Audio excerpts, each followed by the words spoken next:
तर बऱ्याच दिवसांपासून टोमॅटोची सार कशी बनवते हा व्हिडिओ मला अपलोड करायचा होता. सो आता इथे ना 1/2 किलो टोमॅटो घेतलेले आहेत. त्यांची बारीक एकदम प्युरी बनवून घेतली.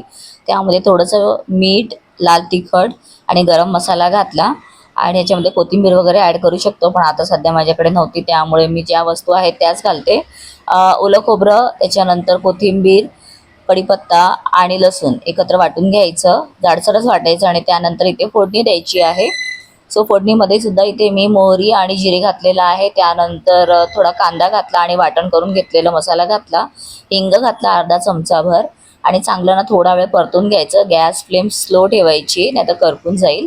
आणि त्यानंतर मस्तपैकी इथे ना वाटून घेतलेलं सगळं जे टोमॅटो प्युरी होती मसाल्यासोबतची ती घातली आणि एक 5 मिनटं चांगलं उकळ येऊ द्यायचं, म्हणजे टोमॅटोचा कच्चेपणा असतो ना ते पूर्ण निघून जातं.